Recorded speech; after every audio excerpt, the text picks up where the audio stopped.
Welcome to the Shaman Stories podcast. I'm your host, Jeremy, and with me today's guest is Daniel Hanna. Daniel is a nomadic traveler, a spiritual coach, and a studying medicine man.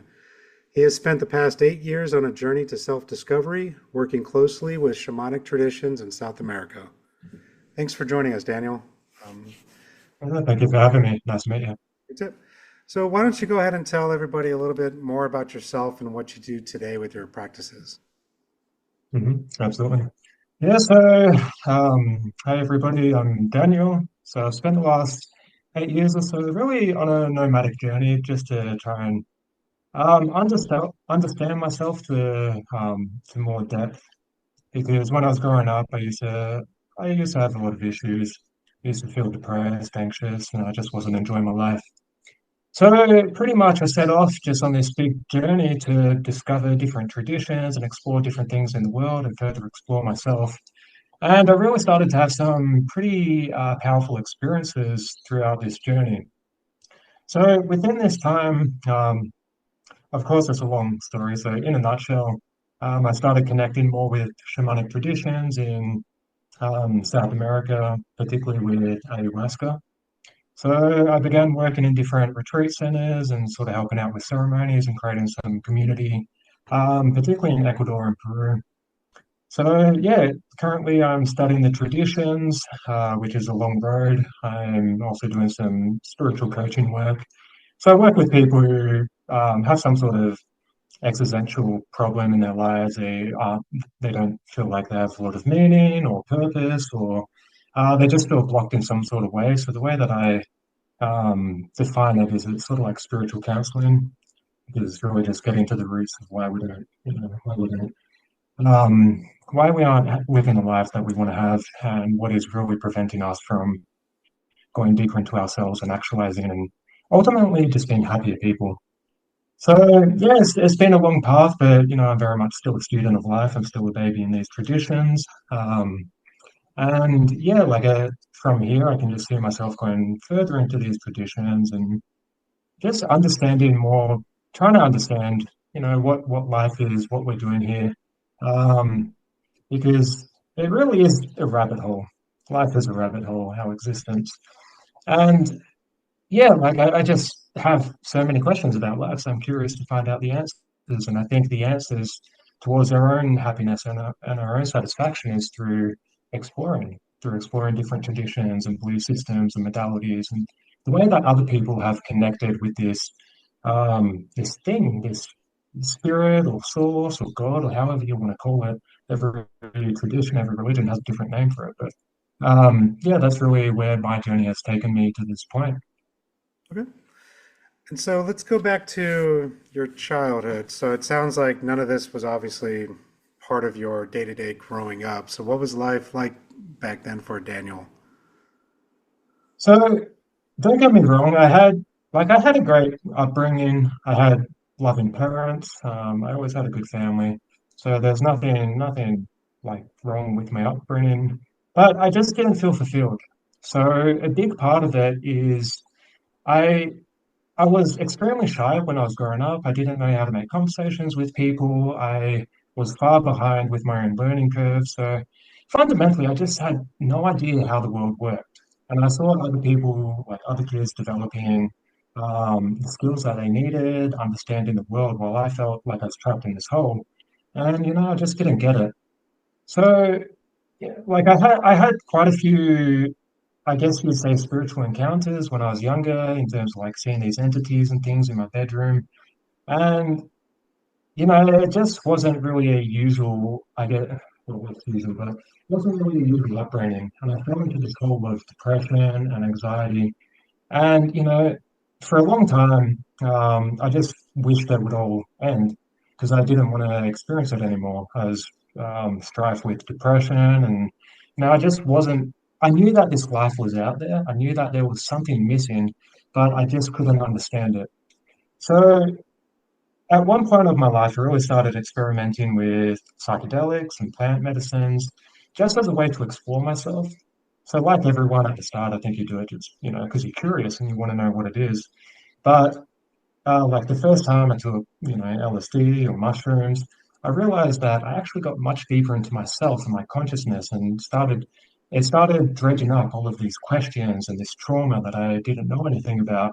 And really, I learned a lot through these sessions. So I started doing it more regularly in a way just to understand who I am and what's going on. And yeah, really just like why I'm not happy because I couldn't understand why I wasn't living a happy life.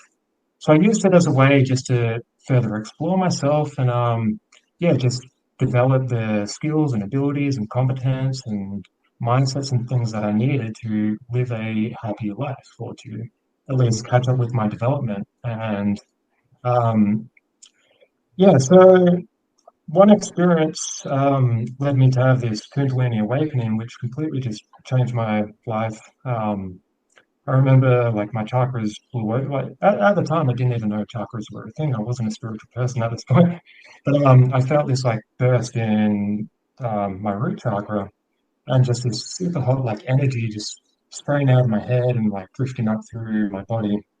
And at this point, I was in disbelief because I was having some real experience.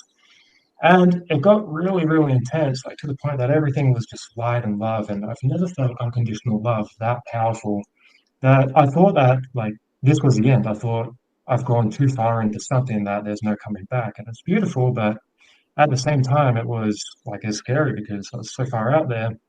But pretty much I fell unconscious. I woke up, and from that moment, I felt like a completely different person. So it's that moment where everything just clicked. I'm like, wait a second, I can be whoever I want to be. Suddenly, life just made sense to me.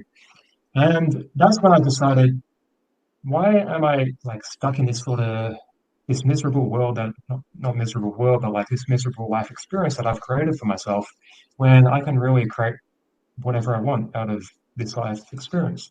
So that's when I made the decision that, you know what, I'm just going to travel the world. I'm going to backpack. I'm going to find work abroad and have a life that I actually want to live. I'm going to have a good dating life. I'm going to have a lot of friends. I'm going to do something interesting and experience a life that, just that I actually wanted to have. But from that moment, it really just opened me to this, I guess, entire other quality of life because from the moment I woke up from that, there's no doubt in my mind that God was real or these other dimensions of experience were real. And that's a big reason why I started seeking out the traditions of plant medicines, ayahuasca, and mushrooms and different things, where, I could actually be guided by people who have been in these lineages for thousands of years and they work with this capacity like for a very long time and they know a lot more about this. So that's really like my entrance into the whole plant medicine sphere and the shamanic realm. Going to my first year backpacking, I spent a year in South America where I started working pretty closely in some different centers and places, taking ayahuasca and just getting to like understand it a bit more. Than different opportunities came out of it, and I started working at places and that was really my inroads just to learn more about these experiences and learning that with plant medicine especially, like they're a whole lot more than we generally give them credit for. Like these things aren't drugs; they're tools that can help us access broader realms of information. And there's a lot of things out there. But it's really interesting just going to these places and learning with different shamans and curanderos who know so much about this and work with these medicines and spirits. So it's really been an eye-opening experience. But yeah, like I live a beautiful life. I'm very happy. I'm content. And of course, I guess it's life. There's ups and downs, of course. Like I'm human, but at the same time, I do feel like plant medicines really just opened up this gateway in my consciousness that just opened me to a whole new world of information. And yeah, that's where I currently am. So I'm still, of course, exploring these things and getting deeper into them. Um, and yeah, just, living my life, trying to be a good person, trying to just be a happy person and learn as much as I can while I'm here because life is a very short process. Before we know it, we're on a deathbed. And I think we should all strive to live the best lives that we can, to learn a lot, to grow a lot, to experience a lot, to love a lot, to cry a lot, because that's really what life is to me.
Just going back a little bit, you mentioned when you were a child you started seeing spirits.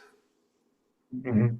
Looking back now, do you think they were, or do you know, were they negative entities, or were they more like your spirit guides trying to reach out to you, or were they just some random land spirit that just happened to be there? Mhm. Yeah, good question. So there's one instance that I'll tell you a little bit about. So this was when I was quite young. I can't actually remember it myself, but this is what my parents always used to tell me. Because maybe when I was like 5 or 6, many nights of the week I'd wake up screaming. I'd run to my parents' room. I'd jump in bed with them and say, "There's a man in my room. There's a man in my room."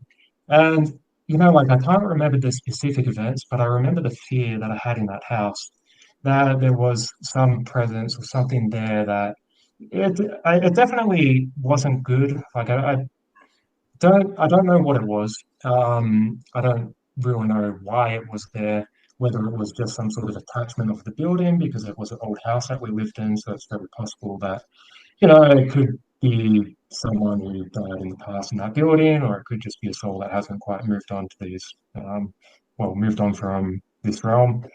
But yeah, otherwise it could have, like I had a lot of operations when I was a very little kid. So I don't know, like that could have been a beacon. It could have opened me up to certain energies and things where something came in, and like dark spirits, they want to sort of feed off negative vibrations. That's how they survive, at least in my understanding and my opinion. Of course, I don't know everything. My guess is as good as yours.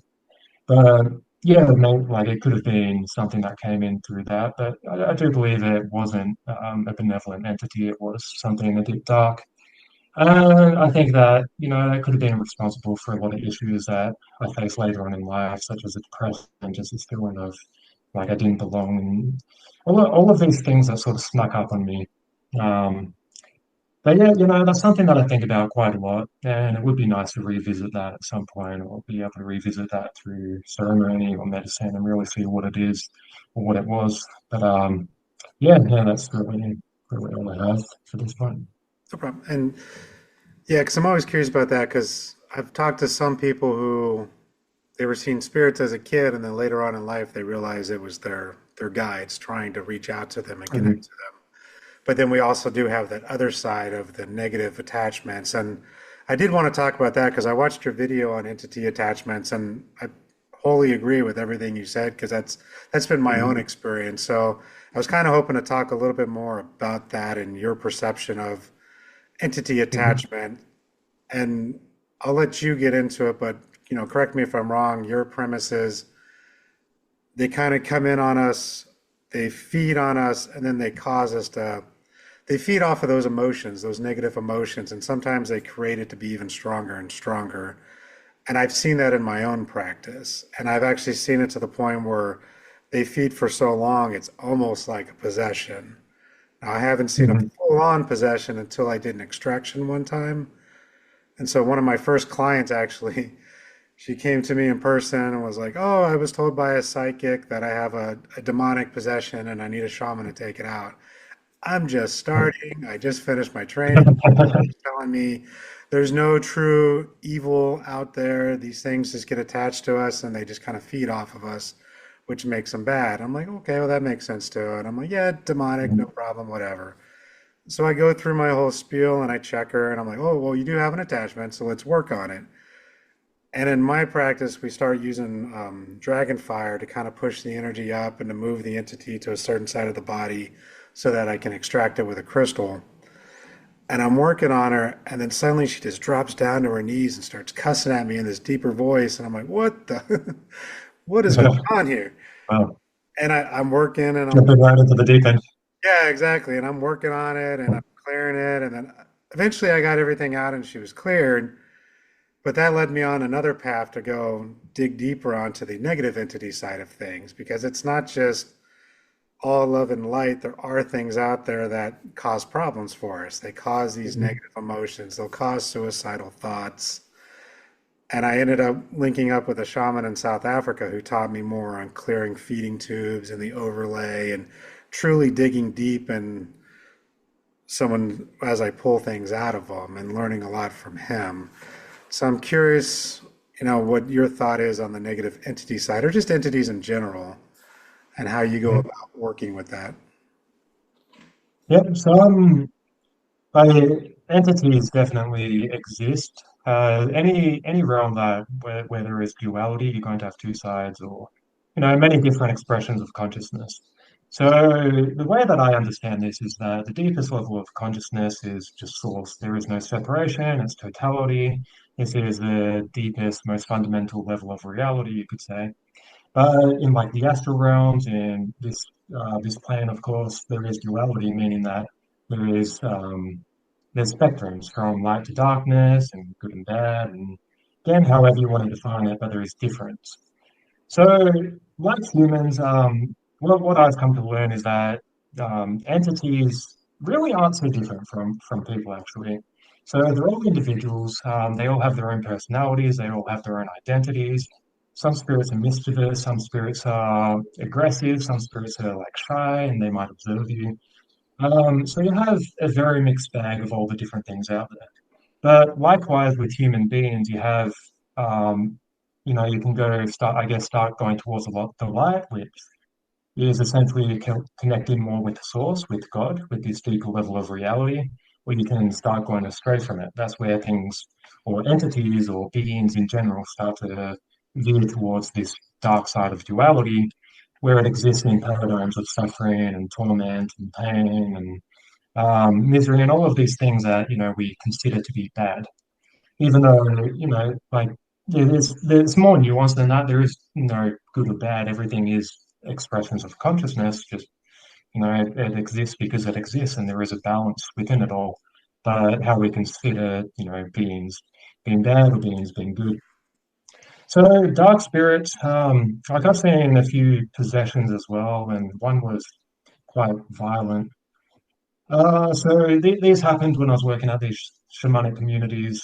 So one that I was working in Ecuador for about 6 months, the Huachumera, so the like San Pedro shaman that I worked with, she's very skilled at like removing entities, and often they came out during ceremonies. So my job there is like assisting with the ceremonies and helping. Of course, I wasn't doing the heavy duty stuff, but I was in the ceremony and I was helping out and drinking the medicine as well. So often people would go start acting a bit strange or going through these processes or like having memory lapses and just like not knowing where they are or what's happening. And the shaman would see them immediately. She'd know when something's like coming into the person or something's coming out, sort of put it. Um, because a lot of people come in who have attachments to these spaces. That's why like the way I see it is often people who just they won't heal if they try everything under the sun and they still feel super depressed and they still feel super anxious or they have some sort of problem that they just is extremely stubborn. They probably maybe not probably, but they likely have a attachment of some sort which is perpetuating this sort of problem. That way it can keep feeding. But like during these ceremonies, so people, yeah, would start going through these processes, and the shaman would notice it and like bring them to the front in front of the fire where they should start exercising them. And you get different responses. Some people are just silent as it's happening. Other people are full freaking out and panicking, and going through these pretty intense processes. And when you're in that space as well, you feel it. Like you feel the energy, and when you look these people in the eyes, you're like, oh, this isn't that person. This isn't this person I've had 2 weeks to get to know. This like sweet, innocent person. This is something else that you can start seeing in their eyes when it's coming out. Um, but like one experience that I had with a possession was this year. So it was in May. I was doing some work in a community in Peru. Um, and this was maybe a few hours after an ayahuasca ceremony. This lady that I was sharing a dorm with just started like screaming. And it sort of sounded weird. It's almost like she's chanting, but it wasn't in English. I didn't know really what was happening. At that point, like before that, she's sort of like chanting a bit and stuff, and I thought she was just going through a process. I'm like, okay, I'm going to leave her alone. Sometimes people act weird after they take ayahuasca. It's pretty normal as people are processing stuff. I'm just going to give her some space. But it like got louder and louder until she started going into this full like um, I don't even know how to describe it, but it's panic or this like trance state, and she started like pacing around the kitchen, just like screaming at the top of her lungs. And like at that point, first I was thinking about, oh, poor neighbors. This is going to wake up everyone in the neighborhood. It's like 2 a.m. Um, but yeah, like I was about to go in and like try and calm her down or see what was happening before the shaman like came in and like grabbed her and pulled her out. And yeah, he said, yeah, that she's possessed. There's a spirit in her right now. And like they again, they could see it as clear as day. They said it's a feminine spirit that she took on through a sexual encounter. Because I guess that's a way that we transfer energies and spirits as well. But yeah, they spent about 3 hours exercising her, and she's screaming all night, and it was a pretty chaotic process. But eventually, they got rid of it. And the lady, she slept for about 2 days straight, but after like I saw her again, she's fine. She said that like she lost, yeah, she had this memory lapse, and pretty much she felt like she was going into this dark pit that just felt really dark, but she couldn't get out, and she lost all control and couldn't really remember much after that point. But she said it was a quite a traumatic experience, and she felt very violated from it. I guess if you have this spirit, a spirit in your body that's it doesn't have good intentions, it's gonna feel that way. But yeah, like the more I spend time in these places, the more I see that like entity attachments definitely are real, possessions are real, exorcisms are real. Like all of these things exist. And at least in my understanding, I think a possession generally happens when a spirit feels threatened. So, for example, if it's starting to be flushed out, so often this happens with medicine. People take ayahuasca or take some shamanic medicine, and medicine will start pulling out the spirit, but it'll freak out and it'll evolve into a full-blown possession where it'll try and like I guess as a last stand for the spirit, it'll try and possess a person, and in some cases it'll be successful, in some cases it won't be, but when it is, it takes over the person's consciousness and essentially joyrides in their body. But that's like how I understand possession is that generally spirits they don't want to possess people because like if they can sit back and the person doesn't even realize that they have an attachment, then they can just keep, feasting off the low vibrational energy because something is truly dark, then that's sort of their source. They are low vibrational entities. So that is what powers them essentially. That is what sustains them is low vibrational energy. So of course, I guess from the spirit's perspective, if you can just, you have a host and you're constantly being fed from it, why would you want to jump into it and create all these problems where, um, it's going to evolve into something more if you can just keep getting a free meal. Um, but yeah, like as you said, I believe that negative entities or attachments, they tend to come in through when people are in deeply low vibrational states. So I hate to say it, but the way I see it is that people who are suffering are like low-hanging fruit for negative spirits. Because if people are experiencing a lot of whether they're mourning or they're extremely resentful or angry or feeling hatred or some sort of energy that is low vibrational, people who are wallowing in that and maybe they feel really depressed or they feel anxious, this is sort of like a deep into dark spirits because all around us, at least the way I understand it, we vicariously exist in these other dimensions as well. And there's many different things out there. So there's a lot of different spirits, and if we're feeling all of this low vibrational energy, that's sort of like a beacon. So they feel that, and they try and come into, feast of it essentially. If someone lets them in, whether they deliberately do or not, then the spirit is most likely going to attach themselves to that person. But yeah, like through my understanding, um, I think every attachment can be people can get rid of attachments. They're not like always going to be there. And especially like in the shamanic realm and doing ceremonies and cleansings and things like that, I do believe can get rid of them. I don't have like experience myself exercising entities or um, like I don't have a lot of experience with the whole like negative entity sort of thing or how to help people that have attachments. That's not really Um, yeah, I just don't have a whole lot of information about it at the moment. But I do see it a lot during ceremonies where trained healers do, yeah, tend to remove these entities, and then people feel like it's actually changed something, and they can start growing after that, and they start feeling a lot better, and it feels like this big block has been removed where they start, of course they have to encourage it and they have to put in the work after that, but it's sort of removed that big parasite from them that's been just draining them and making them feel horrible. No, agreed. And that's kind of how I work towards it too. It's we remove, because you can't just remove the entity and then call it good. You also have to work on the reasons why the attachment happened in the first place. And so that could Hmm. be your self-worth isn't there. Maybe there was some trauma when you were a child. There's usually a reason that led you to be open, addiction. A lot of times people go Hmm. drinking every night, doing hard drugs every night. That opens up our fields, puts us in lower energy, which allows these things to come in and attach. So just pulling it out, that's great, but that still leaves the door open for the next one if you don't Hmm. work on what it is you need to work on. Absolutely.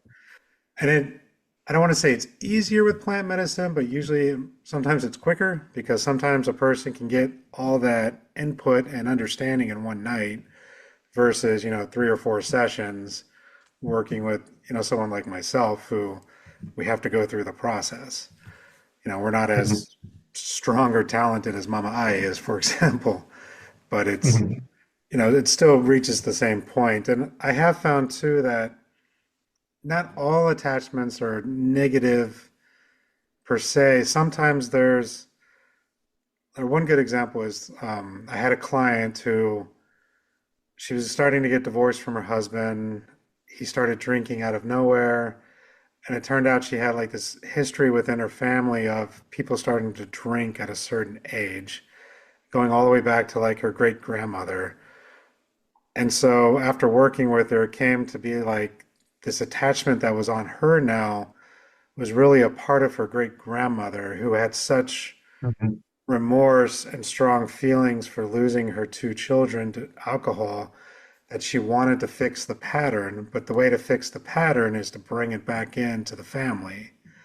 And so it's Hmm. not the complete version of the great grandmother. It was just that small, minute part which became an attachment. And basically, it ends up looking like a generational curse because this part of her is trying to fix the alcoholism in the family, but the only way to do that is to bring it in. And so it's Hmm. removing the attachment of the great grandmother, moving her onto the ancestral plane to hopefully, the idea is we move them to the ancestral plane, my lineage will then take that part of her and, connect it back with the whole of the great grandmother, making that Hmm. person complete, regardless if they've been reincarnated or if they're still just hanging around. And so it's Hmm. really there's so many different versions. There's also elementals, there's just straight up parasites. So I don't want to scare people thinking that, oh, I'm Hmm. depressed. It must be an entity of some sort. Because there's Yeah. also soul loss. Sometimes we lose a soul Hmm. fragment from a past life, and that also causes that feeling of there must be something more to my life, or why am I always depressed? Why am I anxious when I have no reason to be? But it's really something happened to you in another lifetime that we need to complete. And bringing that Hmm. soul part, that fragment back to you also fixes that realm. I don't know if you've dealt with soul retrieval with the plant medicine as well. Not a whole lot. Like, I don't have a in-depth understanding of soul retrieval. Maybe you can share a little bit about it and how it works. I hear it spoken about quite a lot. But yeah, I haven't really delved into that yet. I mean, the short and sweet part, I'll keep it short, but it's sometimes a part of our soul breaks off and hides, and it does this to protect itself. And it could be perceived trauma or real trauma. So the example I like to give is you have a 3-year-old girl, boy, doesn't matter. Their parents are fighting in the kitchen. And the dad's yelling at the mom's yelling back, they're fighting. The child goes over to kind of check in, and the dad just snaps at her or him. And so now this child's traumatized thinking that they're the reason for this fight. And so a part of them Mm. leaves to go hide.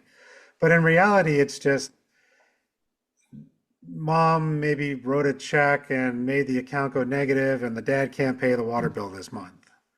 Has nothing to do with the child. The child just happened to be there and get snapped at. And even though the father Mm, might have come back later and apologized, it might have been just enough to trigger that child's soul part to leave and not come back anytime soon.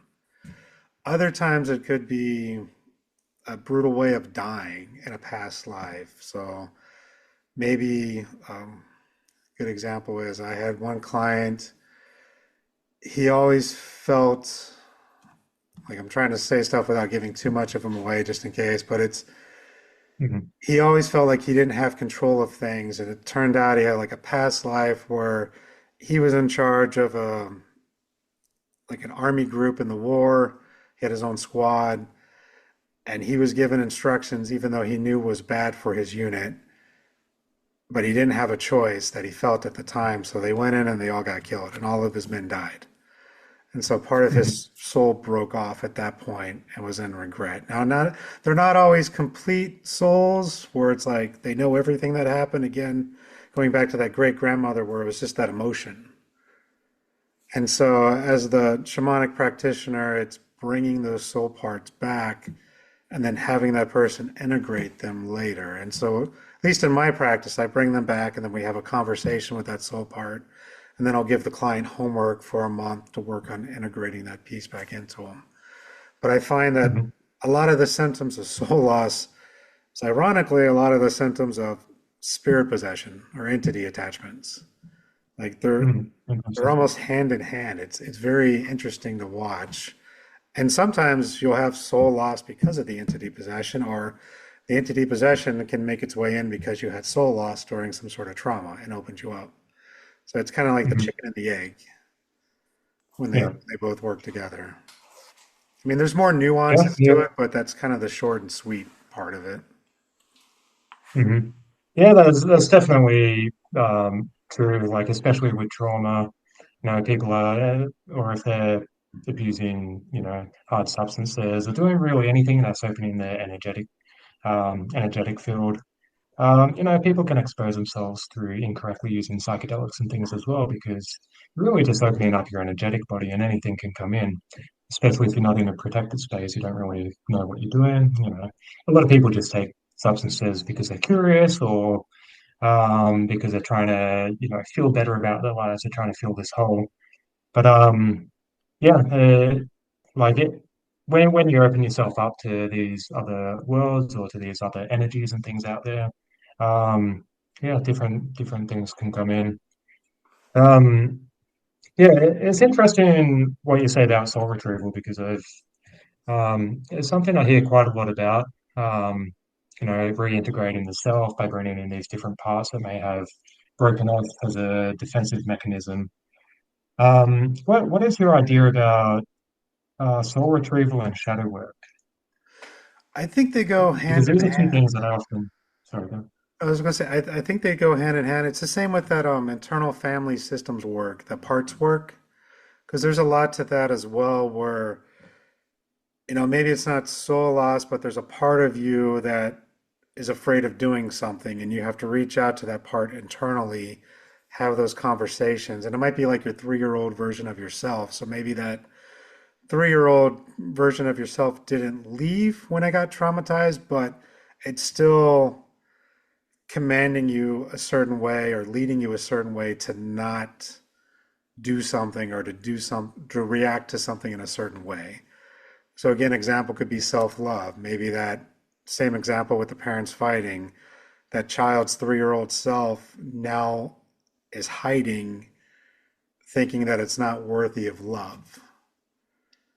But Mhm, it didn't leave, it didn't fragment off, but it's still triggered to the point where it's controlling that person as they get older with all their relationships. So every time they start to fight with their partner in any way, they now have that feeling of of no self-love.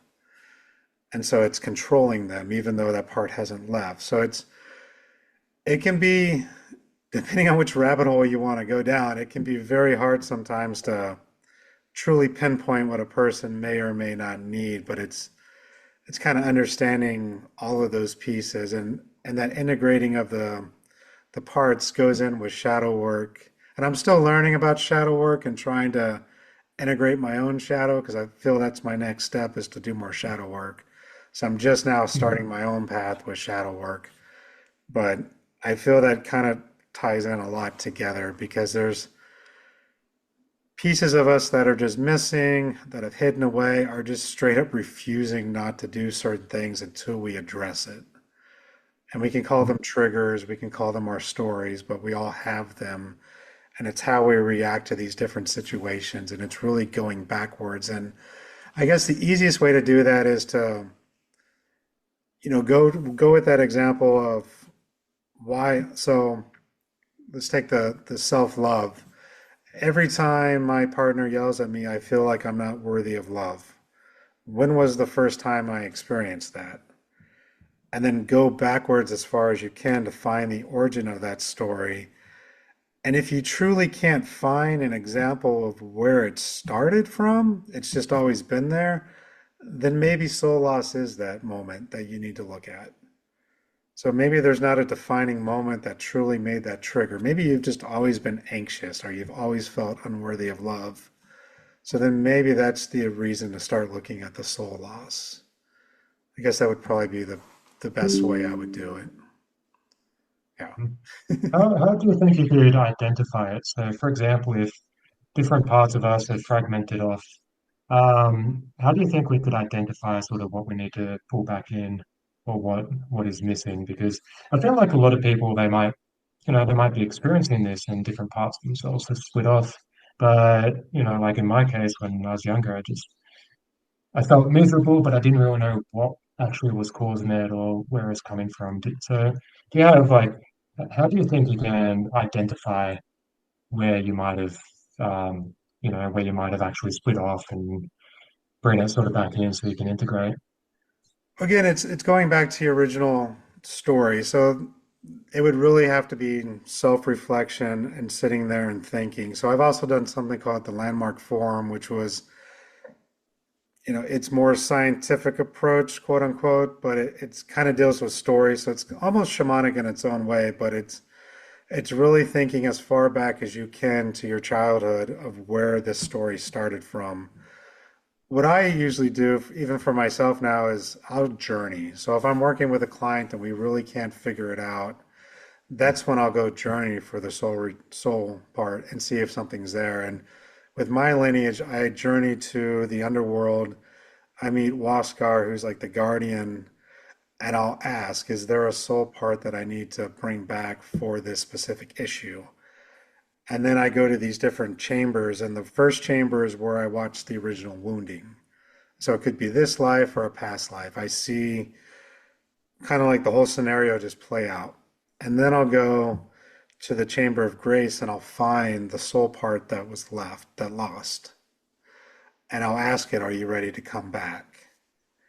9 out of 10 times they're ready. Sometimes there might be stipulations like, no, this person still needs to work on X, or I don't feel safe yet, this or this or this. Maybe they need to confront their father or their mother, or they need to work on something first. It doesn't happen as often because usually we've already been working on the problem before I do the soul retrieval. I don't like to just do soul retrievals until we start addressing the overall root. So, like for you with the depression and not feeling connected, I would be working on that first. And if we haven't come to a real resolution by the second or third session of doing a lot of clearing and a lot of homework and inner work, then I would do the journey.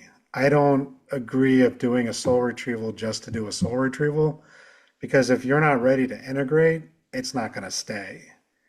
And that's the problem I personally have with a lot of those. I call them Etsy shamans, where it's, get your soul retrieval done for $29.99. It's like, that's great. And that might make them feel good for a little bit. But if you truly haven't done the work to integrate, that soul part's just Mhm. going to leave again. So you're just throwing money down the toilet. Yeah, So that's definitely. that's kind of my process is we work on that issue first for a couple of sessions, see how you're feeling. If it still feels like we're not getting deep enough, then I go in and I do a soul retrieval journey. And I'm talking to their guides and I bring back a power animal for them. I also bring back a gift for their soul. And it's different for everybody, and it usually makes perfect sense for them. It usually means nothing to me. I try not to attach any meaning to anything I see or bring back. I bring it back, I blow it into their body, and then we have a conversation with it where we use my kuyas for my mesa, and I'll have them have a conversation with their power animal and learn what gifts and teachings they bring. And then with the soul part, what gifts and teachings they bring. And then the soul gift, it doesn't mean it needs to be something that it needs to be their profession. It just means something that's good for their soul that they should be doing, not necessarily daily, but just as a practice. I've brought back journals for writing. I've brought back dancing shoes. I brought back a ball for one lady who the whole point was just for her to get in touch with her inner child again and learn how to play and have joy with her life.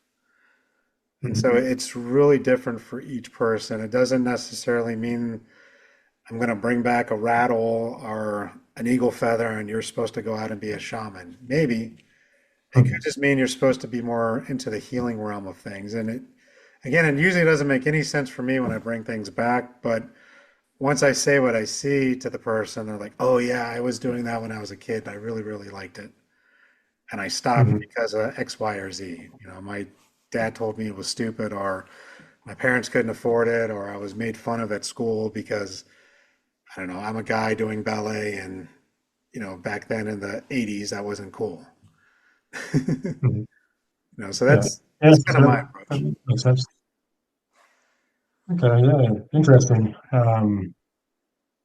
Yeah. There's definitely like when you go into these realms, um, do you find like you ever maybe encounter beings or entities or anything like that, or like when you are sort of, I guess, tapping into this information, um, yeah, have you had any like odd encounters, or what's your perception of these realms of information?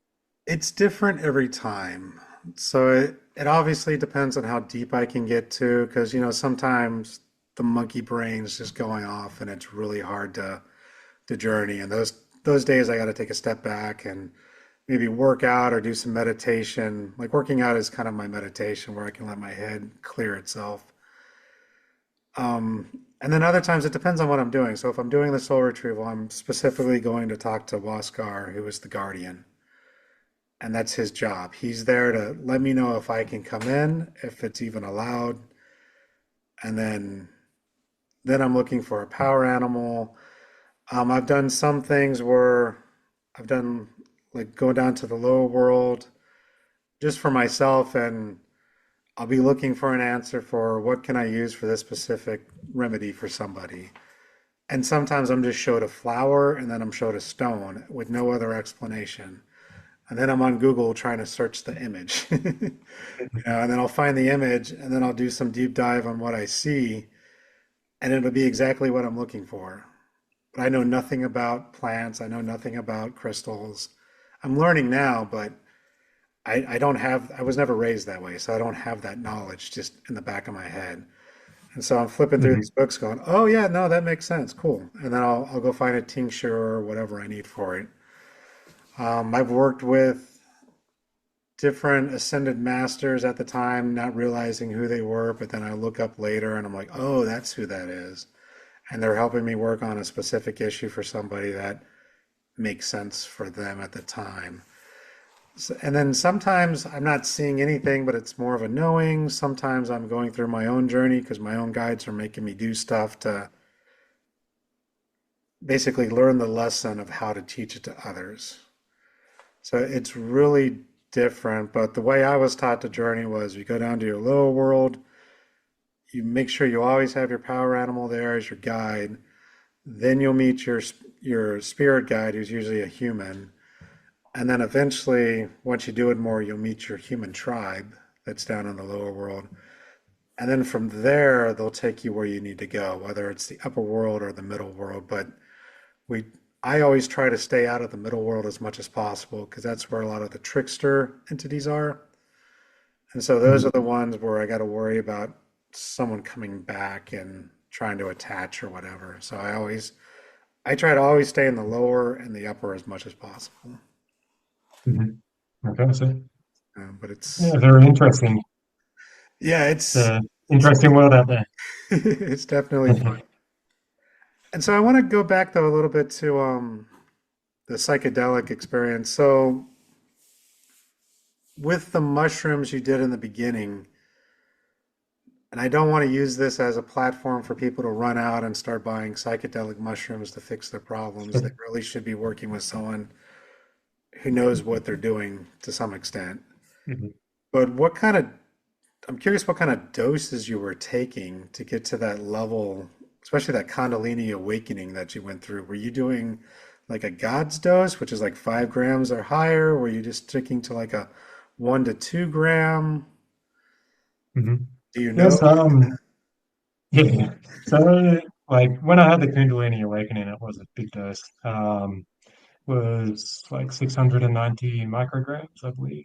So 6 tabs, quite strong tabs. Took me about a year to like build up the confidence to do that because, there's you're thinking a lot of things, but at that point I was getting very interested in, going as deep as I possibly could, and I always felt there's some sort of barrier. I'm like, you know what, I'm just going to do this. I don't care about the consequences. Like, I would never encourage anyone to do that. It was a dumb move. No, no, no. um, so, like, I'm lucky it worked out for me. Like, it was so much more than I could have possibly imagined or asked for. But I can definitely see how it could have gone bad as well because it was both the best and most terrifying time of my life when I went into that domain. Because it's ego death completely. Every part of your consciousness is shatters. It's like the way that I describe it is like imagine that you have a handful of sand, which is your memories, your thoughts, beliefs, everything that composes you. Then imagine throwing that sand into a hurricane where you just disperse into everything. You don't exist anymore. Like somehow you're witnessing what's happening. There's energy and things everywhere, spirits everywhere, going through all of these crazy visions of different lives, and but there is no like I anymore. Um, so yeah, like as I was approaching that point, I literally thought I was done. I thought I was having a heart attack because I just remember my heart was beating so quickly. By this point, I've already committed.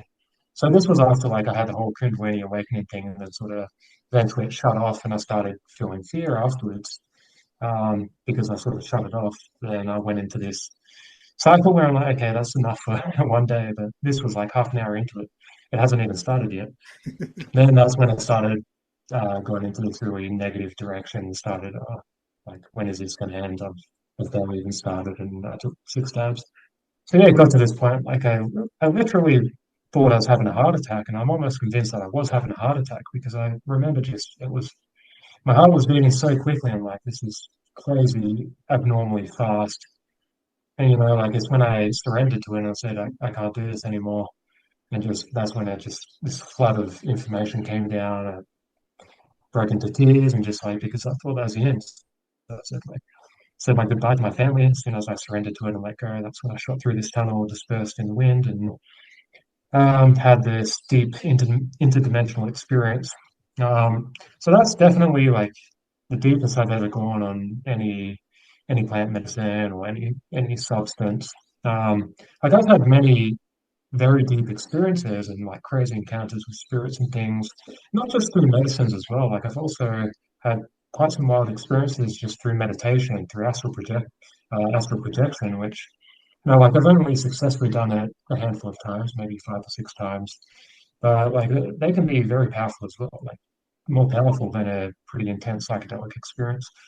Um, but like even having worked with ayahuasca maybe like 25 times and gone like mushrooms I've taken many times. So I had a phase of my life where I was really taking them a lot, maybe several times a week, pretty big doses as well.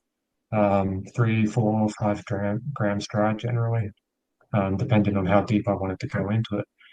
But this like Kundalini awakening thing, this ego death experience that I had on LSD just set the bar. Um, it was in a league of its own. Just there's been no time that I've gotten even close to that stage, despite like having really deep experiences and crazy experiences. But nothing could compare to that, and I wouldn't want to go that deep again either. Like now, it gave me a new appreciation for life coming back. I'm like, well, we're here for a reason. Our souls have come into these bodies to experience consciousness in this form, to undergo, these individual experiences that we're having.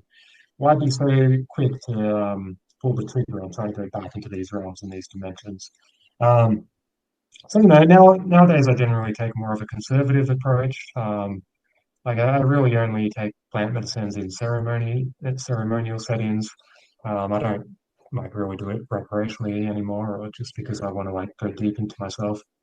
But yeah, like generally, I'm still quite grounded when I'm going into these realms. I've learned to meditate and go like into deeper parts, but I'm still conscious. I'm still there. So there is still some sense of control, and I know like how to navigate these realms and these dimensions, and if I'm seeing different entities and things coming up, I sort of know, I sort of know what to do now. But when you go that deep, you just don't exist anymore, and it's not necessarily something you want to do. I don't think any sane person wants to go that deep, but sometimes it takes going that deep to realize that that's not what you're looking for.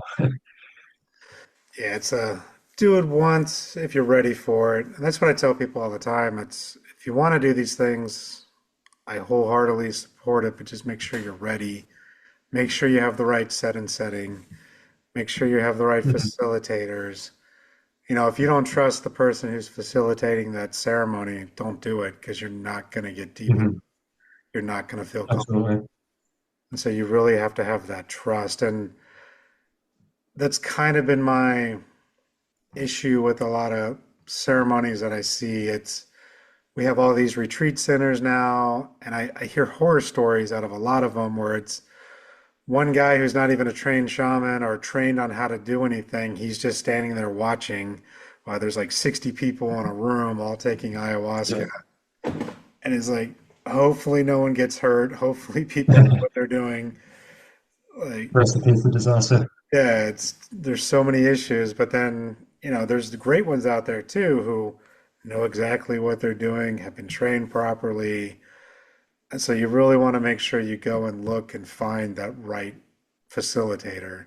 Mhm, And I've yeah. done ayahuasca too. I'm fortunate enough to, again, she's a good friend of mine now, but she facilitates ayahuasca and she's like 25 minutes from my house. She does it at her place and she's gone down to Peru and trained with the Shabibu tribe. And so she knows what she's doing and I wholeheartedly trust her and I'd recommend her all the time. I told her, I was like, when my kids are old enough, they're going to you. And so now I see her once a Mhm, year. It's kind of like a tune-up. It's like, mhm, and I yeah. actually just did one a couple weeks ago, so early December. That was my most recent experience, and I basically had like this huge soul retrieval, transformational shift in my thinking on that one. For me, it was really great, and it was exactly what I needed at the moment. But I did want to touch up on, you've done different types of plant medicine, ayahuasca, mushrooms. Sounds like you also done Mhm, San Pedro. mhm. How do you notice a difference between each plant versus how how you interact with them? So Yeah. looking at them from the spirit side of being their actual own entity. Mhm, yeah. You know? Yeah, yeah, definitely. Like as you just said, they are all separate spirits. So the spirit of ayahuasca is you could characterize it very differently from the spirit of Wachuma or the spirit of mushrooms. And people tap into these spirits for different reasons. So, for example, ayahuasca, it's like she's considered this nurturing spirit um, that is sort of like a sledgehammer. I know that's sort of contradictory. She's a nurturing spirit with a sledgehammer, but it really is sort of like the sledgehammer approach, where it dredges up a lot of your trauma and you go through these really deep processes. But at the same time, it's very nurturing. So you often feel like you're being guided. You often feel like you're in this safe sort of space. And it really does respond to your intentions and your desires. For example, if you're going too deep, often like it doesn't happen all the time, but often you can ask Mother Ayahuasca, hey, this is too much. I don't want to go here. I'm not ready for this. And she'll sort of bring you out of it. So in this sense, like it does respond to how you're feeling and your energies, and it can either be verbal or non-verbal. A big part of it is your vibrations, and a lot of other spirits enter the space as well during ceremonies. So it's not just like Mother Ayahuasca. There's also many other spirits there, different healing entities. Sometimes dark attachments get flushed out, and that's when people often see like dark entities in a ceremony. It's because it's actually flushing something out or pulling something off them. Um, but like Wachuma, for example, or San Pedro, like it is a masculine entity or a masculine spirit. So you have a very different, it has a different vibration, it has a different energy. So, for example, people often do Wachuma ceremonies when they are seeking to gain more direction or more control over their lives. So, ayahuasca is more tends to more be for like trauma, for dredging up stuff and getting rid of things and cleaning us. With Tuma, people seek it to open their heart, people seek it to gain more information and direction. Um, and it's interesting because different people resonate with different spirits and different plant medicines as well. For me, generally, I don't feel much with Wachuma. Like, it doesn't matter how much I take, it will always be very subtle. Some people have a good connection with it, and like they can take a little bit and they'll go into other dimensions. And it can be extremely intense for them and very profound and insightful.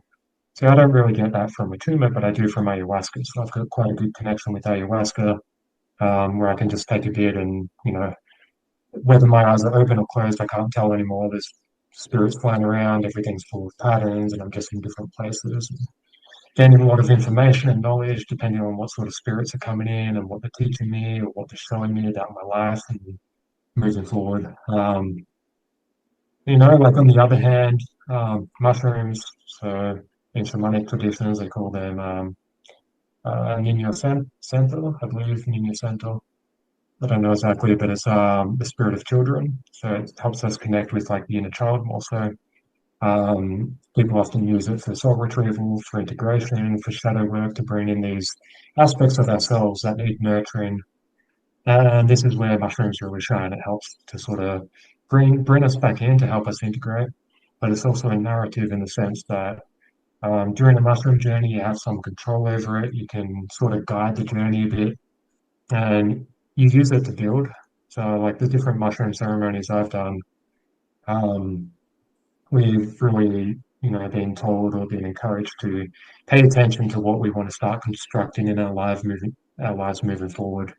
So, when you're in these ceremonies and you're sort of going into this medicine, um, you find that, at least in my experiences, I find that sort of takes a life of its own. And like I start seeing all these future pathways and not just like some general things, oh, like this is what I want to do in life or this is where I'm going, but it'll be extremely specific. Like every little step of the way, what time to do things. And like I'll start just gaining this broader picture. It's almost like this puzzle coming together of all the different steps I need to take to start constructing like something that I'm putting into my intentions. So, for example, when I was working at this last medicine center, um, my intention there was, I wanted to support the place. I wanted to be valuable while I was there because, these people are taking me in, and like letting me do all these ceremonies with them. At that point, I'm like, okay, I want to give back. What can I actually do to help out this community? Because I was sort of doing some digital marketing and stuff for them. And during the ceremony, like I had all these ideas and everything was just coming together. And it's crazy like how detailed the plan was. Like when I came out of the ceremony, I knew exactly I had so much inspiration. I knew exactly what I wanted to do moving forward. And put it into action and it had great results. Um but yeah, every plant medicine is a different spirit. They all have, different energies, different vibrations. People connect to them for different reasons, and different medicines are better for different things. Um, I do think that, if we go to the deeper levels of anything, it does sort of converge if we have out of body experiences, like where we don't even realize we're there anymore. It does seem like there are vast similarities in the spaces. I think like at the deeper levels, when you sort of connect to source and you go into this sort of God realm, um, when they're sort of like, I guess, going deeper than the actual spirit itself, and it's bringing you out of your body where you're not necessarily connected to that spirit anymore. Maybe you're connected to something deeper or the source or whatever, because they all do seem to have this ability to connect us to ourselves, to our heart, to the God inside that we're all connected to, that we are all a part of. But then on the surface level, they are all very different entities with, different abilities. So yeah, it's sort of interesting, especially like why people seek out different plant medicines and what they do and how they help. Seen a lot of people, um, go through these processes, go into these shamanic ceremonies or retreat centers that I've spent a good amount of time in. And people connect with different plant medicines. Some people love Latuma and feel like it's really helping them, get to places they want to go or give them direction, and they feel this really good connection with it. Other people don't feel so much, they feel what with ayahuasca, other people with mushrooms. So I think we all do sort of resonate with different spirits. And yeah, like, especially the more we do it, the more we cultivate these connections. And um, yeah, it's an interesting world though, because, you're constantly learning things going into these places. And it's just given me this whole new level of respect for these spirits and these plants, knowing that these are gateways to something more. They're not just firing off chemicals in our brain. Like, maybe to some degree they are, but the essence of it is very different. When we go deeper into it, these are experiences that are far beyond anything that our brain can conceive or our brain can create. Um, so yeah, that's my perspective on it. No, and I agree with that. I kind of feel the same way with, again, I've only done ayahuasca and mushrooms, but with ayahuasca, she's kind of like that stern but fair mother who's there to help you as long as you listen Mhm, to her. But you do have that ability to negotiate sometimes. I'll say sometimes. mhm, And it's like, well, show me this. Oh, I don't want to see it that way. Can you show it to me a different way? And sometimes it's no, sorry, you have to look at it this way because this is what really happened, and you keep hiding from it, or you need to mhm, address it head on.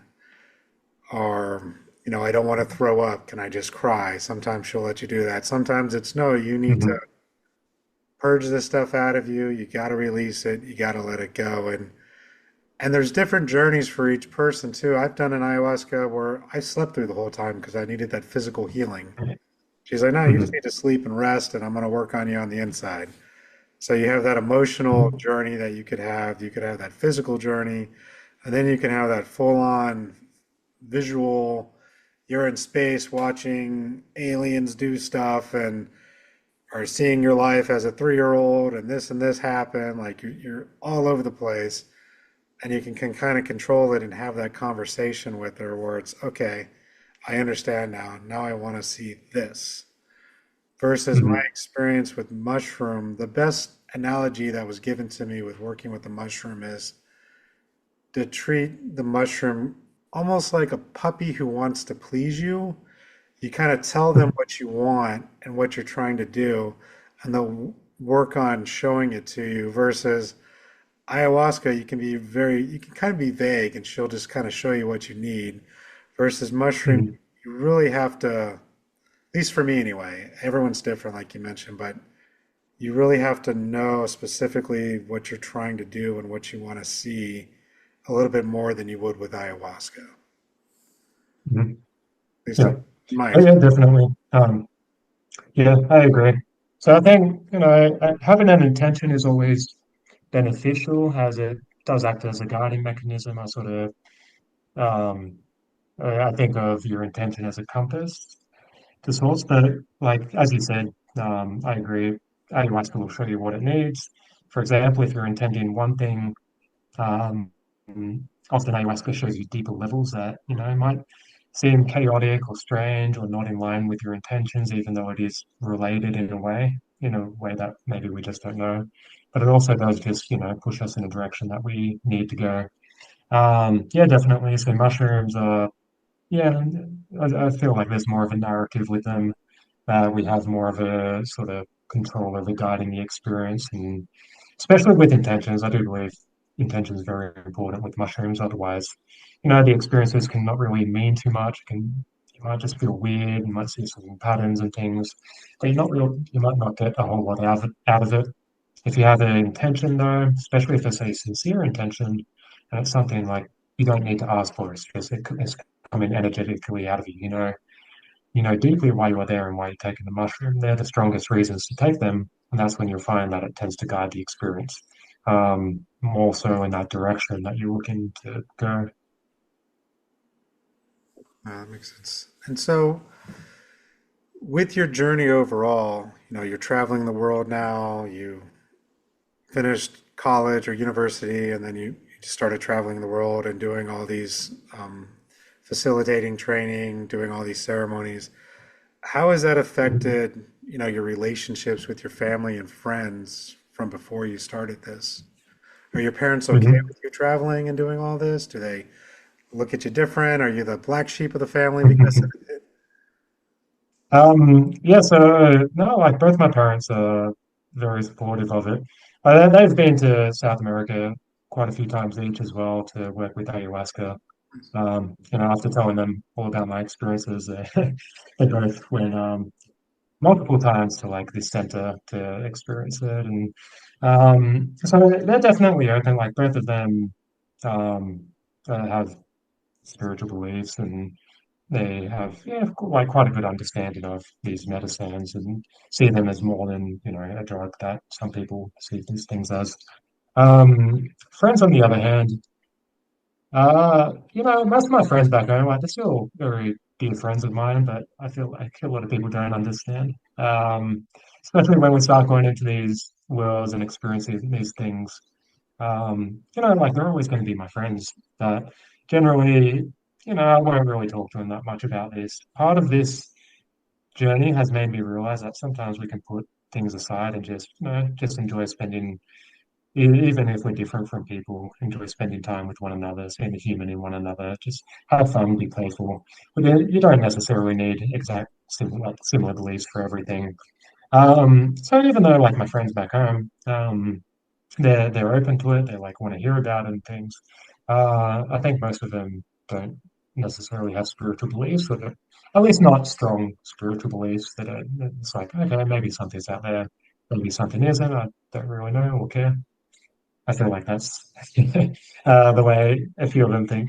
But yeah, so there is a bit of a disconnect in that sense, but it doesn't affect the relationship. I'm happy to not talk about shamanism and these spiritual things. There's other people that I can talk about it. If I want to get more involved in it, I have some incredible mentors in Ecuador and Peru that I can go and spend time with, and yeah, just do ceremonies with them and help them out, do an exchange or something. Um, so yeah, that's sort of how it is. But generally, I feel supported in this journey. When I first started, like my first trip, I spent a year just backpacking South America. That's when I started getting into like exploring the shamanic traditions. I definitely felt a bit alone on the journey, I guess as we all do at times, as we're stepping into a whole new world, into something that most people don't really understand because you know, it's hard to explain like why I've been traveling for 8 years to a lot of people who, they have nice houses, they have good stable jobs, they've gone down this route in life where it's given them like, they're happy in their own lives and it's given them a sense of stability, but they might not necessarily understand why I sacrifice having all these things to have more adventure and to experience more and to go deeper into myself. Um, because there's definitely pros and cons and sacrifices, so I did feel a bit of a disconnect that people didn't understand me. But the more I went on this journey, the more I realized who cares? It doesn't matter if people don't understand me.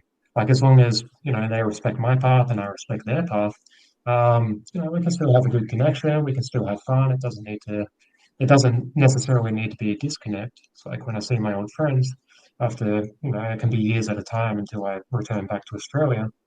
Um, we just pick it up like it's old times. You know, we laugh, we have fun, we still have that connection, even though we've gone very different paths in life. And I think that's part of the beauty of, this journey and where it's taken me, is to realize that even though all of us were so different. There's so much in common that we all have, and we don't need to, we don't need to base our identity on these differences or our beliefs or our perspectives. If we find a common ground, we all have common ground with one another, and we can all connect with one another in some sort of way, just by, seeing the human in one another. I agree with that. I've traveled the world, I've lived overseas, and ultimately, people are just people. Like, it doesn't matter what culture they Hmm. have, what language they're speaking. We all feel the same things. We all want the same things. We're all the same. But we act like we're completely different when you watch TV. The media Hmm. or whatever's telling us these people are completely different than these people, and Yeah. really, they all just want to be left alone and live their life the way we want. Hmm. There's really no difference. They might not agree on everything we do, and we don't have to agree on everything they do. And it should be the same with our friends and family. But with talking to people, sometimes there's that strife, between family members and people branching out on these types of journeys. And so it's always Hmm. interesting to see if, what people go through. So that way other people who Hmm. are going through it, they know, oh no, this is just what's going to happen. And you either accept your Hmm. path and you work down your journey or you don't. And then you live that life with that understanding you chose it. Because even today, Hmm. I still don't know what led me down my path 100%. It just kept coming. Okay. And eventually I just Yeah. got there and I'm like, all right, this is what we're doing. Just surrender to it. I think that's the beauty of it. Like, I don't think any one of us plan to be where we are or doing what we're doing. When I was younger, I could never imagine that. I've spent most of my time in South America working with shamanic traditions and traveling the world. It was just I couldn't even contemplate this idea.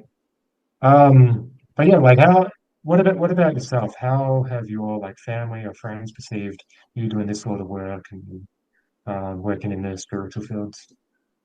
For the most part, they've all accepted it. I mean, they've noticed the change over time. So, after getting out of the military, I had a lot of PTSD. I was very angry. I was trying to work through my own stuff, and shamanism really helped me fix that, quote unquote, fix it. I still have my moments every now and then, but knowing that there's more out there, working with others, going through the same things, it's really helped put things in focus for me. When my father passed away, it really helped me work through that because, I know it's not the end, and I've actually communicated with him on the other side now. And, it just opened up a whole nother realm of things for me that I never thought was possible. And so, I mean, I work in IT, and at work, I'll kind of mention things occasionally, but I'm not obviously full on talking about it. I don't hide it anymore, but I'm not. I kind of read the room, know my audience. If I know they're willing to hear about Hmm. it, I might talk about it, but it's more just a conversation than anything else. I'm not pushing anything. I'm not trying to make them believe in anything. It's just, oh yeah, well, there's some cultures who do things like this type of Hmm. conversation. But for the most part, I'd say friends and family, even my kids, I've done some work on them. They don't fully get it either yet. They're still young, but they're accepting of it. They kind of just resign to it. My mother's gotten more interested into it now. So hopefully when she moves up here, she'll be able to get more into it. Where she's at now is very anti anything that's not Christian, like deep South in the States, where it's just, there is Hmm. no, Reiki is a witch term, basically. Hmm. Gotcha. There's a couple practitioners, a couple towns over, but it's not a very common thing versus where I'm at here. I mean, there's Reiki practitioners almost everywhere. There's mediums, there's psychics. Like Washington State has an abundance of these things. So where I'm at here, Hmm. it's not seen as weird anymore. So it's very, very open. Like I said, there's ayahuasca for me is 25 minutes down the road. There's people doing Hmm. mushroom ceremonies. I don't know how good they are, but I've done a couple of mushroom ceremonies and facilitated them on my side. But as I get more into it, I'm doing it more. It seems to be just society too. It seems to be more and more common and more accepted over time than it was even 15 years ago. But if you'd have told me 15 years ago I'd been doing any of this, I'd have thought you were crazy. Yeah, it does seem to be like I'd say penetrating the collective consciousness more because you see a movement globally as well. It's not just like the US or Australia or Western cultures. Everywhere seems to be, gaining more of an interest in, especially like plant medicines and shamanic healing and indigenous traditions and things like that. Which, yeah, it's cool. Like there's from the Kara, there's a prophecy called the Eagle and the Condor. I'm not sure if you've heard of it before. I know it, but if you want, go ahead and share it. I agree with this one too. Mhm. Yeah, yeah. So pretty much like every 500 years, they have I believe it's called a Patakuti.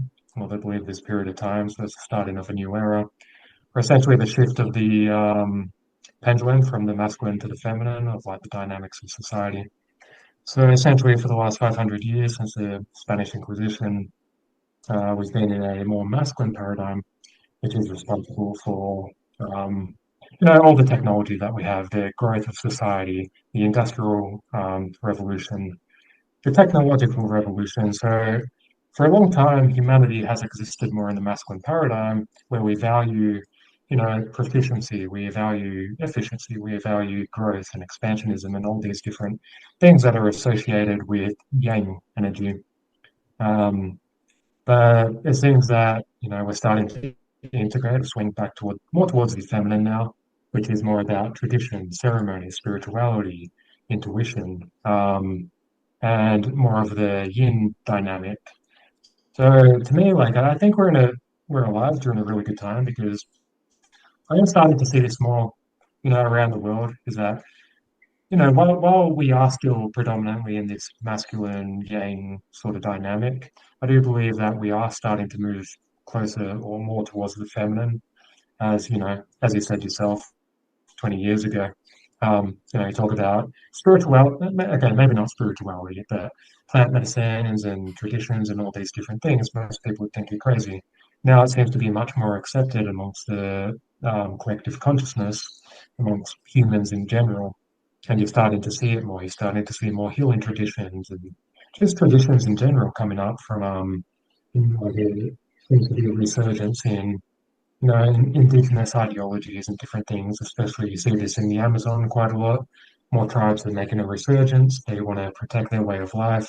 They want to revive their language and their culture, and yeah, it's really cool to see. I think humanity needs to strike a balance. We need to. Um, we can have the best of both worlds. We can have great technology. We can have great medicine. We can have great. We can have a very efficient, interesting and advanced civilization. But I think like that doesn't it shouldn't come to the sacrifice of our the other values of intuition, of ceremony, of tradition, of having meaning, because that's part of often without the feminine constituent, the masculine lacks meaning. So I think we're starting to rediscover meaning, and humanity is really thinking about where are we going from here? Because society for a long time has felt sort of hollow. It's like, okay, we have all these cool things, but at the same time, like, what's the point? Like a lot of people are depressed, a lot of people are unhappy. So I think, we're starting to bring in this other side of it to make us more balanced. And that's when, we'll feel healthier, we'll feel more fulfilled, we'll feel more complete individually as a society when we have this sort of balance between these two constituents. Yeah, and the way I heard it too is the eagle represents North America because that's mainly where the eagle is, and the condor Mhm, represents South America. And so the eagle is, like you said, being in your head with all the technology, the more modern way of thinking, quote unquote. And then South America is with mhm, the condor. That's the old traditions, the working with earth, connecting with Pachamama, the older healing traditions. And then when they were going to merge together and actually start flying together, wing to wing, mainly bringing all the good parts of both sides together so we can have that technology, but we're also still connected to the earth. We're not just mass producing for the sake of mass producing and polluting and destroying. mhm, We're still taking care of the earth like we need to. We're using technology to help the earth and clean up mhm, the way we used to do stuff and getting out of our head and being more of the heart, which is the Condor way in the South America. And that's one of Hmm. the lessons I've been going through with a lot of my ayahuasca journeys is working from the heart, getting out of my head, and being more intuitive with my own self.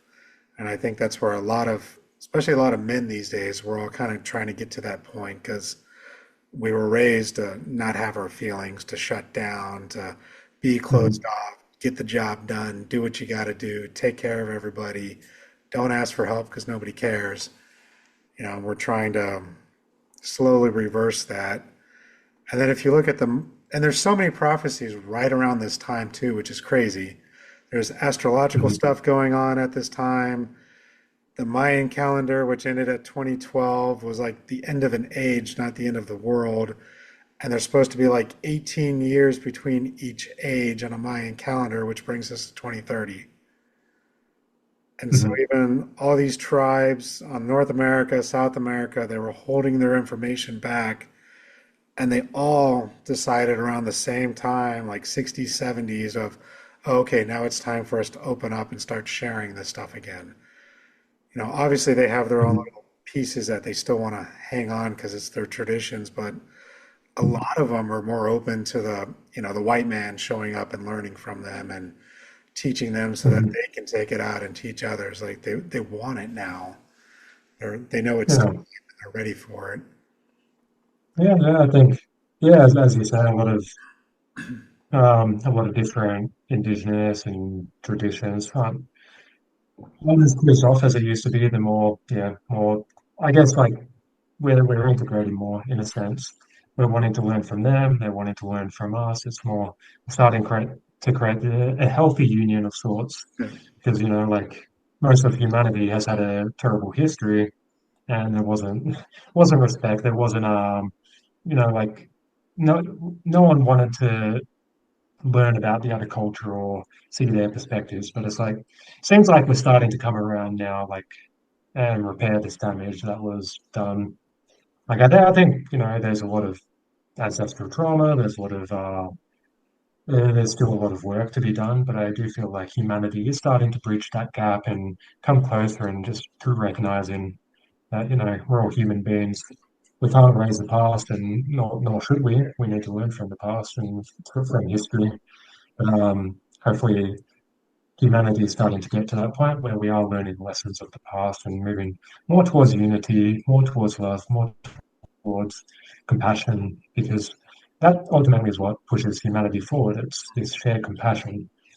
Humanity gets nowhere when there's constant wars and conflicts, and um, different countries are trying to take land. Different countries are, you know, there's different political movements and things. As long as humanity stays in this paradigm of greed and just trying to take more and more and more for itself, then we're never going to move forward. Hmm. And like even the individuals or the constituents or whatever, they may benefit in the short term, but in the long run, it's doing them damage as well. So I think humanity is slowly starting to wisen up. It might take some time, but we're starting to realize that overall, we all just want to be happy. We all want good lives. We want to have peace with nature. We want to, there's this universal consensus of what a good life is and what it entails and how we can live it. So it's more just, I guess, bringing that more into the collective consciousness. Everyone's, doing their own healing, because I do believe that that also starts healing the collective consciousness. When we heal, it's not just for ourselves. It's also for our lineages. It's also for our ancestry. It's also for the collective humanity. And the more we embark on these journeys of growth and helping others and healing ourselves, um, vicariously we all benefit, because we are the same consciousness at the bottom line. We are all the same thing. So it makes no sense, I guess, from a spiritual perspective, that you know we're trying to um, we're trying to cause separation, and it's sort of like, imagine if we put that in a human scale. You're trying to fight off your beliefs. You're trying to fight off. You're trying to take take over your emotions. You're trying to, like, if you're fighting against yourself, there's no unity. It's the same for the collective. If we're constantly fighting, um, and trying to assert our own ways and not learn, and then we don't get anywhere. I agree. Yeah, I'm hoping we'll get there. We're working on it. It's gonna be it's gonna be a bumpy ride, but I think we'll get there. Yeah, I have faith. I'm 100%. I believe that humanity is moving in a good direction. I think, there will always be hiccups. It's not like it just happens overnight that you wake up and suddenly we're in this utopia. Um, like we are here to learn after all this, and Earth is a spiritual learning ground. It's a spiritual classroom. So we're here to learn. We're here to learn through our mistakes, and bit by bit, it's like two steps forward, one step back, two steps forward, one step back, four steps back, spin around, jump forward. Um, yeah. So I'm gonna start wrapping it up soon. We're already at an hour and a half, so it's been a good conversation. I might have to bring you back on to keep going. Yeah. Um, what's next for you? Like, are you planning? So you're traveling around, you're learning how to do all these ceremonies, you're learning how to facilitate. Do you have an ultimate goal or end goal for that? Or are you're just going to keep journeying? Mhm. You plan on bringing that back to Australia, for example, or maybe opening up your own center? Like, are you planning on learning some other modality? Mhm. Yep. So like ultimately, I'd love to buy some land, probably in South America somewhere. Maybe like I'm thinking rural Ecuador, and start my own center. So like I did, yeah, it's a long path. So it might take me 10 years or so if I'm consistent with it to actually get to the point where I can facilitate, ayahuasca ceremonies. Um, because there's many different. Like I'm following the Red Road where you have four or five, well, generally four vision quests. If you're successful with each one, you do them once a year, then you do a series of sun dances. Then you need to get the blessing from the elders, and all this, of course, while you're working in ceremony space and you have mentors, so you get in the practice as well. But like, it's quite a long road. I hope maybe in 10 years I can be doing my own ceremonies. I'd love to um, keep going back to the Amazon as well and like learning from the Shipibo and doing more master plant dietas because they're interesting as well and they have different like they're both different traditions working with ayahuasca in particular or Wachuma.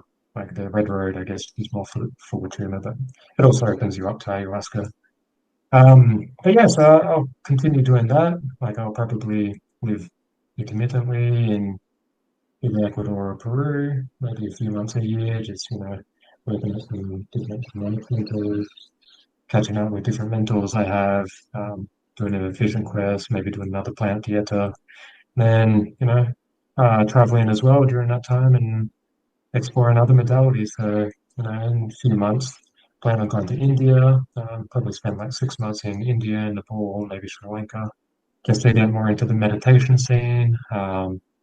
Maybe study Sanatana Dharma and just learn more about, these ancient traditions and philosophies that come from this region of the world.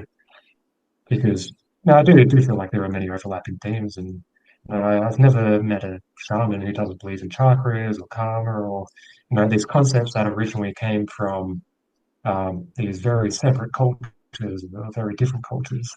Like ones I think there's many commonalities, and that's what life is about. It's um, finding our own practices. And as so a shaman that I work with, who's like I respect him a lot. He's an incredible person. He's done so much training. He lived in the Amazon for like many years, and working with all sorts of people. And he told me like the goal of any shaman is really to create your own religion. Um, not in the whole sense that it's like you have people worshiping you.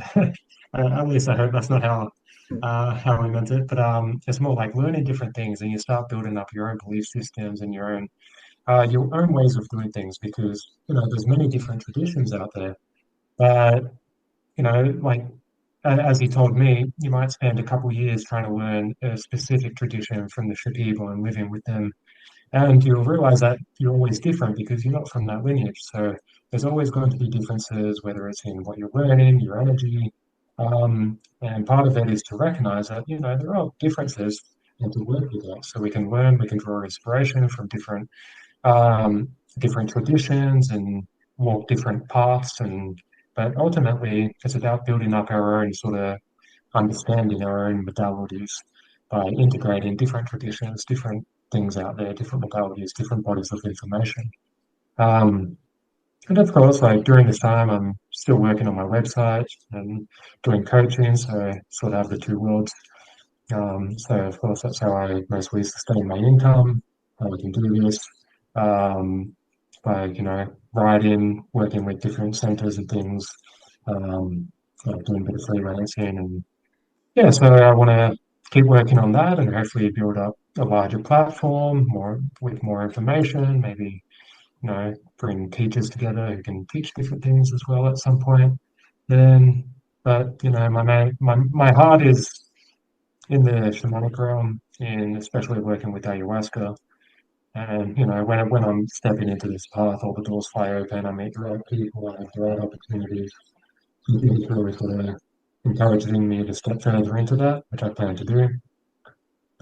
Yeah, like I'll keep learning, I'll keep trying new things. I'm starting to learn more about breathwork, about Reiki, I'm starting to learn, well, get more into astral projections. So, no, I think it's all complementary. The more we can learn, the more we can experience, the more we can just understand that's out there. We can start pulling it in and creating, hybrid modalities and different things that can, benefit in different ways and maybe, certain traditions haven't necessarily had access to certain bodies of information, but it's part of the beautiful thing about traveling and not having any like permanent base is that I have the time to go to different places and explore and learn. So that's where I see my life going. Just keep following the pursuit of knowledge and wisdom and understanding. Hopefully, create my own center one day, working on my business on the side, and hopefully creating something bigger with that. That's fair. I mean, just that alone is going to be a huge undertaking to get to that point, but that'll be interesting to see when it's done. And speaking of centers, so for people who are just starting out and maybe they want to fly to Ecuador, they want to fly Mhm. to Peru, and we talked about it earlier, where not all centers are equal.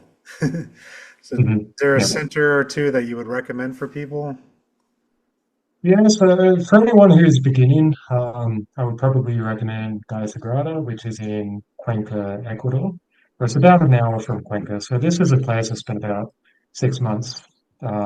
First, when I was starting to get into this, so I was working there for a little bit, and you know, it's it's a large center. I think it's the largest center in Ecuador, and they have quite a lot of ceremonies. They work with ayahuasca, wachuma, they do temazcals. Um, but it's very legitimate. It's quite a low price as well. Like it's not. Some centers are super expensive, and you just wonder like how they charge so much money or what the actual intention is here. So this center, like, it's very well, it's reasonably priced. People often do 14-day retreat, or sorry, 10-day retreats, or I think 6-day retreats, depending. You do several ceremonies within that time, maybe like 3 or 4 ayahuasca ceremonies, a few Wachuma ceremonies. For people who have some Spanish and aren't afraid to be in places where people don't speak English, I spent some time in a community called Michihampi, which is in the Sacred Valley of Peru. So this is, I guess, a Spanish-speaking community. So anyone who doesn't speak Spanish might struggle a little bit. If you do speak some Spanish and you're ready to sort of go a little bit deeper into it, because it's quite intense there. They also do or they facilitate vision quests. They work with Wachuma, Bufo, ayahuasca, mushrooms, all sorts of things. But yeah, it's definitely not for the faint of heart because it gets freezing cold there first. Like it's this little sort of adobe buildings like in the middle of the mountains. It gets super cold. There's no heating or anything. You just need to rug up. Um, and it can be like ceremony after ceremony, often not so much time for eating and things like that. So you really, like, if you want to go intense and like really get into this sort of like spiritual thing, then like that's a good place to do it. Also very genuine. Um, there's a place called I think it's called Kuya Munana, which is close to Cuenca as well. So this is a curandero who's a good friend of mine. So he's a ayahuasquero, He also works with Wachuma. He also does temescals. Um, and he's incredibly talented. He's got so much. He's done a lot of training over his life. He's done many different traditions for many years and worked with many different indigenous groups and stuff. So, um, yeah, I often go there just to reconnect and do more ceremonies with him. But yeah, I could go on forever listing different places that are good. Part of it is just to do your due diligence, research a bit, find a place that is well priced. Like I think one of the biggest turnoffs with trying to find ceremonies is if they're expensive, or very expensive. So for example, in South America, um, you should be paying about $50 for a ceremony. Anything more, it starts to get a bit like on the expensive side. Um, Likewise, retreats. Some retreats are expensive. Some places market themselves as like these very luxurious sort of retreats, which I'm sure some are good as well. But I recommend just the more down to earth experiences where you're with the indigenous in the Amazon somewhere, and it's not overly commercialized. And they don't charge a whole lot. It's those rustic experiences where I think people tend to have the best experiences because it's more of an immersion sort of thing. Um, but yeah, there's so many places out there. Um, Also, as you mentioned earlier, you want to be a little bit careful because there are places where that aren't so good. You might have, as you said, you might have 60 people taking ayahuasca with someone who's just in training and has no idea what's happening. So you want to watch out for those sort of places because I have met quite a few people who have been seriously damaged working with these medicines under not good training or under not good guidance. And they can be quite severe. People can go psychotic. People can have all sorts of issues following it. So you want to make sure you're in the right sort of places where the shamans they've they followed one of the traditions. They've got the blessing. Generally in South America, they've either followed the Red Road or the Shipido Amazonian traditions. So I think that's like a good sign to look out for, seeing that they have followed the path and they've got the blessing to actually work with these medicines. Um, but yeah, anyone seeking it, I think these places they tend to show up on your radar. Um, like on my website, I've also listed some different places that I recommend. So I'm creating a page where, yeah, pretty much different centers or ceremonies that I've spent some time at, and I think they're genuine people and they've followed the traditions. I'll list them there, so you can find them on that as well. Okay. Yeah, and I'll list your website and stuff on the show notes too. And I would also add, if you're thinking of doing it, which again, I full-heartedly support as long as you're ready, make sure if you're taking medications, that you let whoever facilitating is know about your medications and make sure they even work with the medicine because there's some medications that won't work well with the medicine, and that can cause Hmm. problems for people too. Not just not having a good experience, but can also give you a very bad experience. So it's, Hmm. you know, people who Yeah. have stomach staples, they can only take so much medicine, or SSRIs can cause problems. Hmm. Hmm. You I just smoke a don't bunch of remember that. marijuana before you go to an ayahuasca ceremony, that's not good for it either. There's so many different variables that you have to be mindful of. So you want to make sure you're letting people know these things too. Hmm. Yeah, yeah, yeah, definitely. So, of course, like anyone who's seeking this, if you feel a calling, great. Um, I recommend going to the heartland of it. I'm sure there's plenty of great places like in the US and Western Europe and Australia, and, probably all over the world. I know good centers in Thailand, but generally, I think if you really want the full experience, it's a good idea to travel to South America and really jump into the traditions and things over there. Of course, it's good to do a dieta, clean up maybe a week or so before you take the medicine, but smoke marijuana, use off the alcohol, try to eat healthy, prepare your body, make sure it's in as good of a condition as possible because, it's a heavy medicine.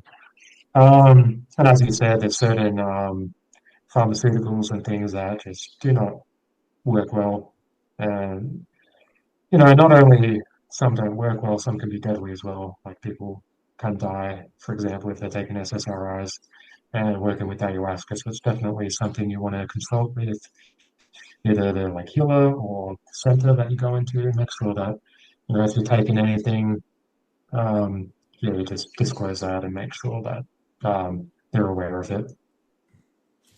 I agree. And so we'll be wrapping up soon. So one of my last questions is, what advice would you have to somebody else who's just starting on this journey? Maybe they're listening to you right now going, "Oh, that sounds cool," but just advice in general, getting through the dark Mm. times or as you were saying with your friends might not get along with you. What advice would you give to somebody? Yeah, so I think if you're feeling a calling towards, stepping more into yourself and exploring yourself or exploring the world, you need to follow that calling. Of course, like we can't just drop everything and suddenly start traveling the world. We can't, there's there's a framework of reality that we've got to work with as well. But start taking steps towards what you actually want to do. Spend time in meditation. Start exploring different things and find out what really resonates with you? Because I think one of the biggest causes of, dissatisfaction with life is not following our intuition, not following the path that we actually want to take, that we feel some sort of deeper calling towards, either because it's scary or because we fear we're being judged, or for whatever reason, there's a plethora of reasons why, we might opt out of following our heart, following our true interests. But, I think if you are stepping into that, just be aware that it can be a rocky journey. Anyone going deeper into themselves, into like spirituality and self-discovery, it does get rocky. There will be ups, there will be downs, there will be times where you wonder why you're doing this. But just trust in the process. Trust that as long as you're following your heart, you're going the right direction. And if you're not following the heart, I can consider you to think about that and why you might not be following your heart if you have this strong push towards something. So yeah, ultimately, I think there's nothing more satisfying or rewarding than going on this, soul searching journey and really just trying to go deeper into yourself and understand your life and your purpose and your meaning and how you can make the world a better place, how you can heal your trauma, how you can, just capitalize on your life, how you can just make the world a happier place. So yeah, follow that voice and step into it, knowing that the universe is guiding you. Yeah, it's well said. So with that, I'm going to start wrapping it up. And is there anything you want to promote? Anywhere you want people to look for you if they want to reach out to you?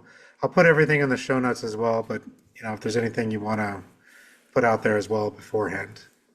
Mhm. Yes, like if you want to read my content or sort of follow what I'm doing, you can find me on my website, which is symbosity.com, Symbosity. So I write a lot. I've got a lot of information on especially plant medicines and spirituality and get deeper esoteric stuff, as well as just personal development in general. So, if you're looking for more information regarding this, check out my website. Otherwise, if you want to make that step and find a ceremony, I also list good ceremonies. Like I don't make a commission or anything off them. I just list them because I trust them and I want people to have access to good ceremonies. So a good place to start.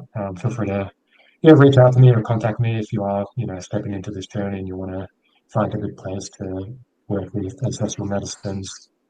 And I'm always happy to have a chat with you and yeah, sort of point you in the right direction. Good. I mean, maybe even set up a whole tour agency down there so you get Yeah, people to reach out to you and you can send them off to the right place. It might be an interesting.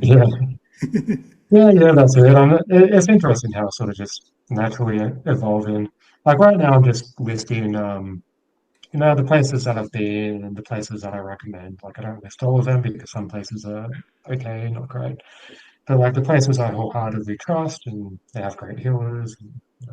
I want people to have access to these because I know it can be it can be feel a bit daunting going to another country, having no idea where to like, find a ceremony, or and especially when you're hearing all these things about bad experiences that people have going to the wrong places or going to shady shamans and things like that. So yeah, let's see how it evolves and what comes out of it. But yeah, currently just yeah, I want to create that bridge to the Western world and help people find big centers. It's definitely needed, yeah. Because I know when I was looking, I was like, you want how much? Where is this? Where do I go? Who are you? Like, how do I know you know what you're doing? And then the same Hmm. thing, you're looking at some retreat centers that look like this multi-million-dollar spa, and I'm like, that doesn't seem Yeah, luxury resorts and right. And then there's some that there's no information on them, but you hear good things, and it's like, I don't know where I should be going, and how do you schedule it? How do you get there? You know, all these little nuances that can be very, very daunting, especially, going to that mhm, country for the first time. Like you just mhm, don't know where to absolutely. go and how to get there. Yeah, yeah, it can be quite a lot. Of course, trying to making that process as streamlined and easy as possible makes a big difference. But yeah, like there's plenty of great places out there. So, I think anyone who's on this journey and they want to explore these things, we've never been in a better time. The world's never been more accessible. You can just jump on a plane and find a spot and go there and have some good experiences. Great. Well, I appreciate your time, man. I really had a good conversation. I really enjoyed it, and I hope to get you back on in the future. We can kind of dig even more deeper, but it was fun. Mhm. Yeah, likewise. Thank you very much for having me on. Yeah, good chatting with you as well. Thank you for listening to this episode of the Shaman Stories podcast. If you have any interest in the services that I provide or the services of my guest, please click the link in the show notes below. Thank you. And until next time, have a good journey.